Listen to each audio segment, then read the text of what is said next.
Bonjour et bienvenue à une nouvelle capsule imprévue sur les plantes sauvages comestibles. Aujourd'hui, en promenant mon chien sur le bord du lac des Deux-Montagnes, je cherchais de la potentille en sérine et j'ai trouvé plutôt de l'Apios d'Amérique. C'est une plante extraordinaire qu'on appelle aussi patate en chapelet et je vais vous la montrer tout de suite. Vous allez comprendre pourquoi on l'appelle patate en chapelet. Donc, la voilà, l'Apios d'Amérique. Vous voyez? Si on s'approche un petit peu, ce que je vais tenter de faire sans tomber dans l'eau, voilà. On peut voir que les tubercules sont tous attachés les uns aux autres. Donc, c'est une plante qui est comestible, mais personnellement, le lac, je trouve qu'il est trop pollué pour que je puisse manger ça comme ça. Ce que je fais, c'est que j'en cueille quelques-unes, comme ça. Je les mets en pot. Alors, elles se multiplient dans le pot tout l'été et à la fin de l'été, j'ai juste à virer mon pot à l'envers et puis j'ai une belle cueillette de patates en chapelet. Donc, je vais en cueillir un petit peu justement dans ce but-là. Vous voyez, la patate en chapelet, c'est quelque chose d'extraordinaire. Elle voyage avec les glaces au printemps le long des rivières. Le courant l'amène à se loger dans des interstices, au pied des arbres par exemple, entre certaines roches, etc. Et puis elle va rester coincée là et puis elle va s'enraciner. C'est une plante qui est une plante grimpante. Donc chez moi, je la fais grimper. Ça fait des fleurs absolument magnifiques. Donc voilà, on va en cueillir un petit peu. Et me voilà de retour chez moi avec quelques petits tubercules d'Apios d'Amérique.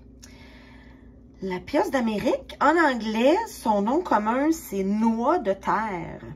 Donc, c'est très évocateur. L'Apios d'Amérique, c'est une plante qui fait des tubercules qui sont pleins de féculents, comme des vraies pommes de terre. Et puis, qu'en général, pendant des ateliers que je donne, c'est une des plantes que les gens aiment le plus. Je les aime bien rôties dans le beurre avec un petit peu de sel dans le poêle, mais on peut aussi les mettre au four, évidemment.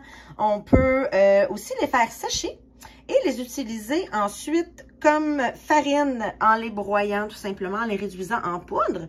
C'est une farine qui est donc très riche en protéines. L'Apios d'Amérique, c'est une plante qui contient 3 à 4 fois plus de protéines dans ses tubercules que les pommes de terre.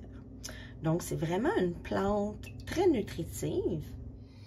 Et puis ça, les Amérindiens le savaient et puis ils la consommaient abondamment. C'est facile à récolter, c'est facile à voir. Vous voyez, les tubercules sont jaunes. Fait qu'à ce temps-ci de l'année, quand l'eau commence à baisser sur le bord des rivières, on peut en récolter quand même assez facilement. Là, j'en ai récolté juste quelques-uns parce que vraiment, ce que je souhaitais, c'est tout simplement les enfouir dans un pot. Les tubercules, je trouve que lorsqu'on les enfouit dans un pot, en fait, ils poussent quand même pas mal plus vite. Les tubercules deviennent plus gros plus vite qu'en pleine terre. Donc, comment je fais pour planter ces jolis tubercules dans un pot? Donc, j'ai choisi un pot qui a environ 2 pieds de circonférence, puis environ 2 pieds de profondeur également. Je l'ai rempli avec un mélange de compost, fumier et terreau d'empotage. Et puis, je suis allée avec la logique parce que l'Apios, on le retrouve surtout en surface. Donc, je l'enfouis pas trop profondément. Je l'enfouis environ, on pourrait dire 2 à 3 pouces. Et puis après, j'expose le pot au plein soleil. Je l'arrose abondamment parce que l'Apios d'Amérique, il aime beaucoup un sol qui reste humide. Ensuite, je le fais grimper sur la paroi de la maison. Donc, je vais inclure des photos de la fleur. Tantôt, vous allez pouvoir l'admirer. C'est très utile aux pollinisateurs aussi. Vous savez comment j'aime aider les pollinisateurs. Donc, c'est pas juste bon pour moi. C'est bon aussi pour les abeilles, pour les coccinelles, puis un paquet d'autres mouches que je vois polliniser les fleurs de l'Apios d'Amérique pendant l'été. Donc, en pleine terre, on dit que les tubercules, ça va prendre jusqu'à 3 ans quand même à devenir une grosseur environ comme ça, qui est assez gros pour être consommable. J'ai dit comme ça, puis je vous le montre pas. Excusez-moi, hein, je suis pas vraiment une très bonne cinéaste.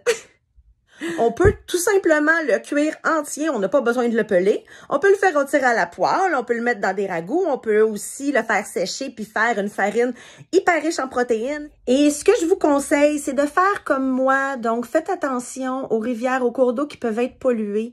Le lac des Deux-Montagnes l'est quand même considérablement, malheureusement.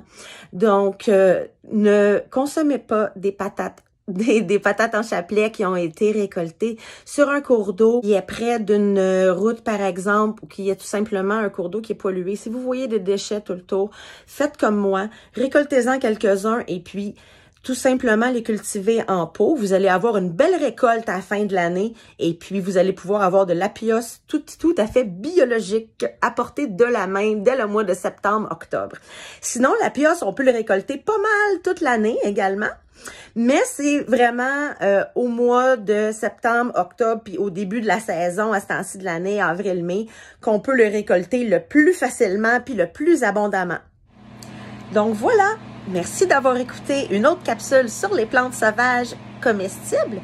Si vous avez des questions, des commentaires, écrivez-moi, gênez-vous pas. Vous pouvez aussi m'écrire un email à cuisinersauvage@gmail.com si vous voulez avoir plus de renseignements sur le fonctionnement des ateliers que je donne sur les plantes sauvages comestibles. Bonne journée!